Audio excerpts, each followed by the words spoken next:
প্রিয় দর্শক, আসসালামু আলাইকুম রহমতুল্লাহি ওবারাকাতু। দর্শক শ্রোতা, আজকে আমরা জানবো জুমার সালাত অর্থাৎ জুমার নামাজ ও এর সুন্নত সমূহ। এখন আমরা জানবো জুমার সালাতের পরিচয়।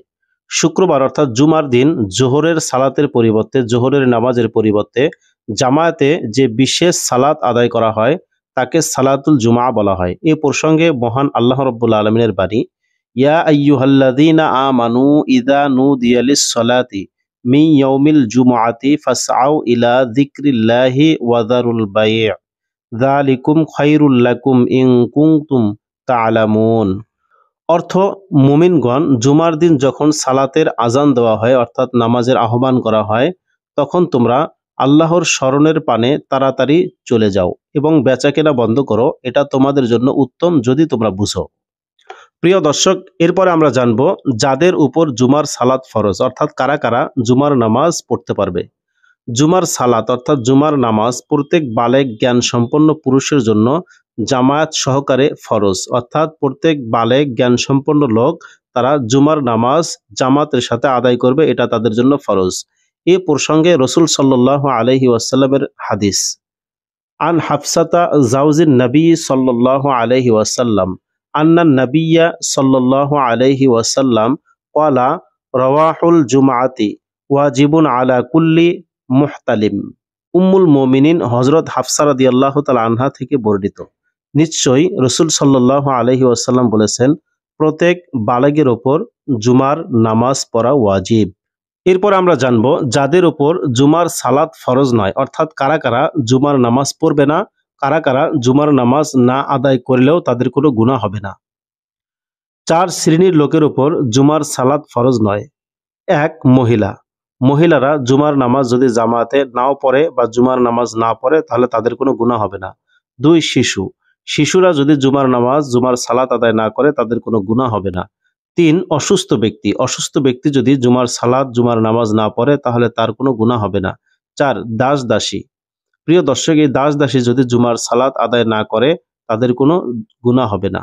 এ প্রসঙ্গে রাসূল সাল্লাল্লাহু আলাইহি ওয়াসাল্লামের হাদিস, আন তারিক ইবনে শিহাব রাদিয়াল্লাহু তাআলা আনহু আনিন নবী সাল্লাল্লাহু আলাইহি ওয়াসাল্লাম, আল জুমাতু হাক্কা ওয়াজিবুন আলা কুল্লি মুসলিমিন ফি জামাআতিন ইল্লা আরবাআতুন আবদুন মামলুকিন আও ইমরাআতুন আও সাবিয়্যুন আও মারিদুন। হযরত তারিক বিন শিহাব রাদিয়াল্লাহু তাআলা আনহু থেকে বর্ণিত, তিনি নবী করিম সাল্লাল্লাহু আলাইহি ওয়াসাল্লাম থেকে বর্ণনা করেন, নবী করিম সাল্লাল্লাহু আলাইহি ওয়াসাল্লাম বলেছেন, প্রত্যেক মুসলমানের জন্য জুমার নামাজ জামাতের সাথে আদায় করা ওয়াজিব।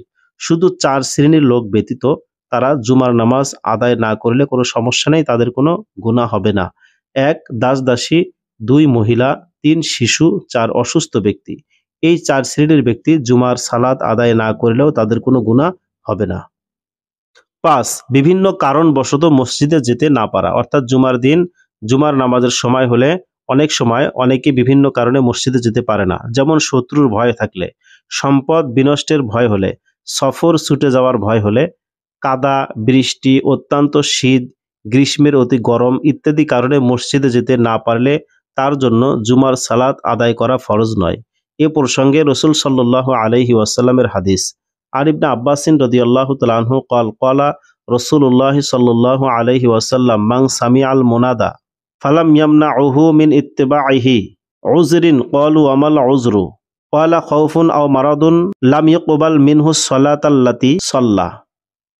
হযরত আব্দুল্লাহ ইবনে আব্বাস রাদিয়াল্লাহু তাআলা আনহু থেকে বর্ণিত, তিনি বলেন, রাসূল সাল্লাল্লাহু আলাইহি ওয়াসাল্লাম বলেছেন, যে ব্যক্তি মুয়াজ্জিনের আযান শোনে এবং কোন ওযর যেন তাকে জামাতে উপস্থিত হতে বাধা না দেয়। আমরা বললাম, ওযর কি? রাসূল সাল্লাল্লাহু আলাইহি সাল্লাম বললেন, ভয় এবং অসুস্থতা। তাহলে সে যে সালাত আদায় করে তা কবুল হয় না। 6. মুসাফির ব্যক্তির উপর জুমার নামাজ ফরজ নয়। মহানবী সাল্লাল্লাহু আলাইহি ওয়াসাল্লাম জুমার দিন সফরে থাকলে জুমার সালাত আদায় না করে জোহরের সালাত আদায় করতেন। রাসূল সাল্লাল্লাহু আলাইহি সাল্লাম বিদায় হজের সময় আরাফাতের সময় জুমার সালাত আদায় না করে জোহরের সালাত আদায় করেছেন। তার মানে আমরা বুঝলাম এই হাদিস থেকে যে মুসাফির ব্যক্তির উপর জুমার সালাত ফরজ নয়। আমরা যখন মুসাফির অবস্থায় থাকব তখন আমাদের প্রতিও জুমার সালাত ফরজ নয়, আমরা ওই দিন জোহরের সালাত আদায় করে নিব, তাতে কোনো সমস্যা নেই। এখন আমরা জানবো জুমার সালাতের আগের সুন্নত সালাত, অর্থাৎ জুমার 2 রাকাত ফরজের আগে আমরা যে সুন্নত নামাজগুলো আদায় করি সে সম্পর্কে। তাহিয়াতুল মসজিদ অর্থাৎ তাহিয়াতুল ওযু সালাত হিসাবে 2 রাকাত সালাত আদায় করা সুন্নত ওযুর পরে জুমার দিনে, এবং তাসবিহ তাহলিল পাঠ করা সুন্নত। এই সম্পর্কে এই যে হাদিস দেখুন, আন জাবির ইবনে আব্দুল্লাহ রাদিয়াল্লাহু তাআলা আনহু ইয়াকুলু দাখালা রাজুলুল মসজিদা রাসূলুল্লাহি সাল্লাল্লাহু আলাইহি ওয়াসাল্লাম ইয়াখতুবু ইয়াউমাল জুমআতি ফাকালা আসাল্লাইতা ক্বালা কুম ফাসাল্লির রাকআতাইনি।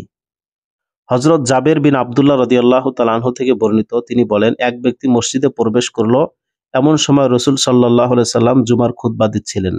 রাসূল সাল্লাল্লাহু আলাইহি ওয়াসাল্লাম বললেন, তুমি কি সালাত আদায় করেছো?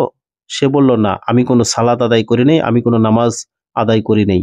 রাসূল সাল্লাল্লাহু আলাইহি ওয়াসাল্লাম বললেন, দাঁড়াও এবং 2 রাকাত সালাত আদায় করো, অর্থাৎ 2 রাকাত তাহিয়াতুল ওযু নামাজ আদায় করো। প্রিয় দর্শক, এখন আমরা জানবো জুমার দিনের সুন্নত কাজসমূহ। জুমার দিনের সুন্নত কাজগুলো হলো মিসওয়াক করা। জুমার দিন খুশবু ব্যবহার ও মিসওয়াক করা সম্পর্কে রাসূল সাল্লাল্লাহু আলাইহি ওয়াসাল্লামের হাদিস। আন আমর ইবনে সুলাইমিল আনসারি ক্বালা আশহাদু আলা আবি সাইদিন ক্বালা আশহাদু আলা রাসূলিল্লাহি সাল্লাল্লাহু আলাইহি ওয়াসাল্লাম ক্বালা গুসলু ইয়াউমাল জুমআতি ওয়াজিবুন আলা কুল্লি মুহতালিম ওয়া আন ইয়াস্তান্না ওয়া আন ইয়ামাসসা তিবান ইন ওয়াজাদা। হযরত আমর ইবনে সুলাইম রাদিয়াল্লাহু তাআলা আনহু থেকে বর্ণিত, তিনি বলেন, হযরত আবু সাঈদ খুদরি রাদিয়াল্লাহু তাআলা আনহু বলেছেন, আমি এ মর্মে সাক্ষ্য প্রদান করছি যে রাসূল সাল্লাল্লাহু আলাইহি সাল্লাম বলেছেন, জুমার দিন প্রত্যেক বালেগের জন্য গোসল করা জরুরি বা সুন্নত, এবং মিসওয়াক করবে, মিসওয়াক করা সুন্নত, এবং সুগন্ধি পাওয়া গেলে তা ব্যবহার করবে, তা সুন্নত। আল্লাহ রাব্বুল আলামিন আমাদের সকলকে জুমার দিনে উক্ত আমলগুলো করার তৌফিক দান করুন, আমিন।